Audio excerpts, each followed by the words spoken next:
So how do I make a film about fitting a reversing camera when they've made it so easy there's almost nothing to do? Hi, it's Dave T here, and our camper van had a reversing camera when we purchased it, but I've never been happy with it and was always planning to change it.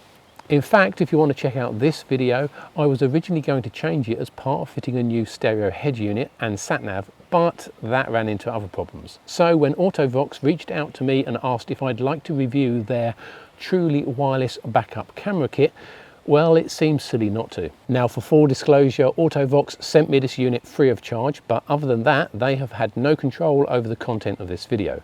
There's some affiliate links in the description below if you want to purchase the camera with some discount codes, and in doing so help to support the channel. Those that follow the channel may remember that I made a video about 4 years or so back on fitting a reversing camera to our caravan without having to drill any holes. That installation still required some wiring, including tapping into the van's existing 12-volt system, but the Auto-Vox unit promises to be an even simpler installation.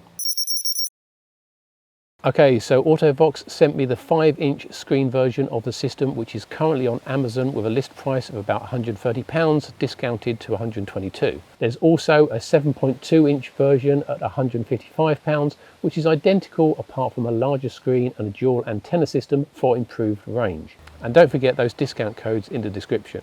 The unit comes in a simple white box with a plastic insert, but other than that, fairly minimal plastic bags, etc. The camera unit is entirely pre-assembled to its bracket apart from the double-sided sticky pad. The camera unit is 180mm long by 32mm tall and 35mm deep.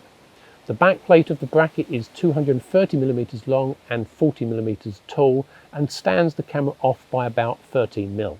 The screen unit is 140mm by 80mm and about 20mm deep. It has a 0.5 meter lead to a proprietary 4-pin socket, which actually looks identical to the socket on my previous reversing camera, by the way.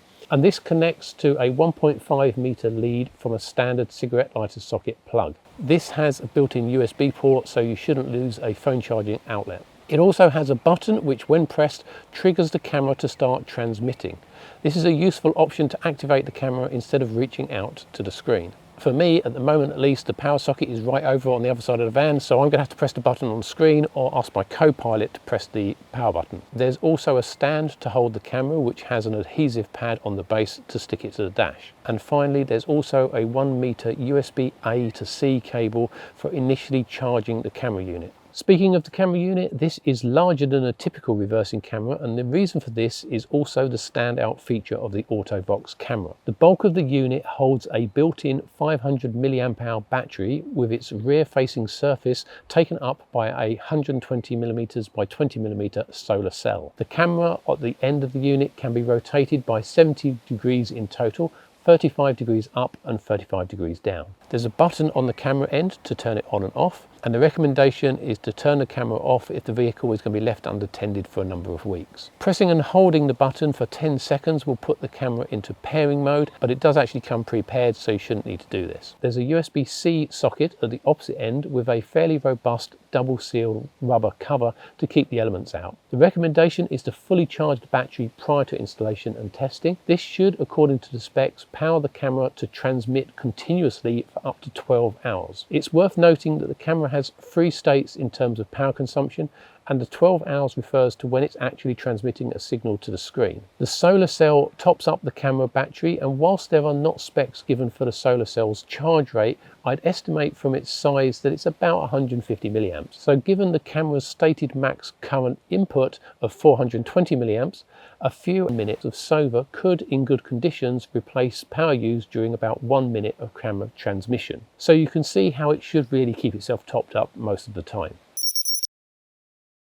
Prior to installation, the instructions recommend that you test the unit, so with the camera in the van, I took the camera for a walk. At about 20 meters, the transmission started to break up. This should be more than adequate for most vehicles, even if towing. If not, then there's also the 7.2-inch version, which apparently has dual antennas for better transmission. The recommended method of attaching the camera is actually to remove the vehicle's number plate, then use the provided double-sided adhesive pad to fix the camera to the back of the number plate, kind of a wrapping around the edge, then refix the number plate.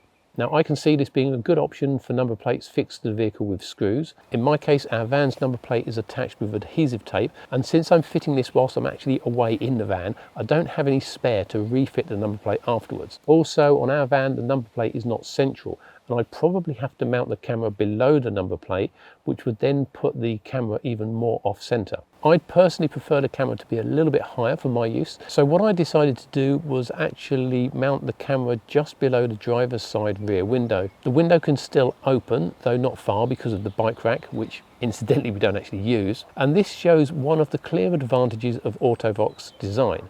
You can pretty much mount it anywhere since you don't need to run any power to it. When it comes to mounting the screen, this was perhaps the trickiest part of the process since it requires the usual fun of routing cables around the dashboard whilst trying to keep them neat. But it's not difficult, and yes, I'm going to tidy this up when I get home. The screen or power adapter needs to be somewhere within easy reach so that you can press the button on either to activate the camera. Now before we set off for our first trip, I performed a simple latency test. Latency is a fancy term for the delay between what the camera sees and when it gets displayed on the screen. To do this, I set up my main camera facing the Auto-Vox screen, then stood behind the van like a complete idiot on a campsite, very deliberately clapping. As you can see from the footage, the sound of me clapping and the image on the Auto-Vox screen, there's pretty much no delay at all.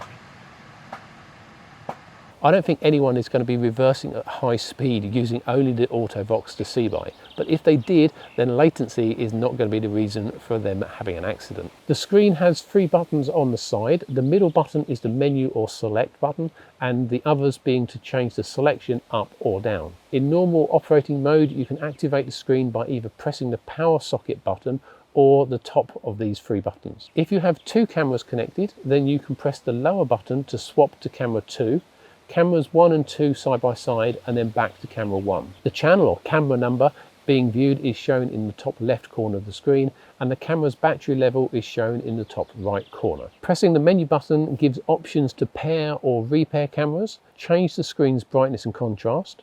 You can also change to mirror or normal view. You can also flip the image if you've had to install the camera upside down. The option to change the reversing time is important since to conserve battery life, the camera will not remain active permanently. Instead, it's normally in a kind of listening mode where it's listening for the screen, and you then have to activate the camera as mentioned by pressing the top button on the screen or that power button. It will then stay on and transmitting for either 60, 90 or 120 seconds. You can also turn the guidelines on or off and also reset the unit.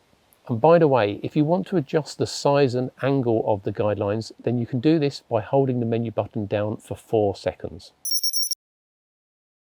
After installing the camera, we got our first chance to really try it out on a 3-hour drive to our next campsite. The first thing to say is I was very impressed with the image quality. The picture is clear and there was no sign of the interference that we occasionally got with our previous wireless camera. The colours are a tiny bit washed out, but I suspect this is because the exposure is set to being slightly overexposed just to improve lower light performance. But this doesn't negatively impact the overall image quality or usability. To actually view the image, as mentioned, you will need to activate the camera by pressing a button.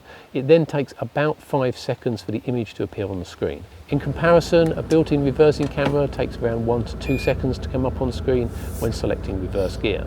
But it's worth noting that with a built-in reversing camera, there's usually not an option to view the camera whilst driving forwards. One of the main reasons I wanted this camera in a camper van or when towing was to see what's behind me whilst driving. The camera will then turn off after the selected backup time has elapsed. In terms of nighttime use, the actual camera itself has no infrared or other LED lights illuminating the subject, so you'd be entirely reliant on the reversing lights on the vehicle to show us what's behind you. Okay, so what's my impressions of the Auto-Vox truly wireless backup camera? Well, ordinarily I spend a lot of time researching options when I'm buying something, so when companies reach out with products, I'm always very conscious that it wasn't my decision. But in this case, I have actually been very impressed. The build and image quality are excellent, certainly better than with the built-in camera that came with the van. The range appears to be very good, so for towers, I certainly expect it to work well on the back of the trailer. And also, they should consider getting the 2 camera set, which will give you both a reversing camera for when not towing attached to the vehicle and the one on the caravan. Having a camera on the back of a towing vehicle, if you haven't already got one, is really handy for hitching up. The retail price is, I think, pretty fair for what you get, and I'd certainly have been willing to pay it myself. The installation is probably the biggest advantage, with fitting the camera being as simple as working out where to place it and then sticking it on.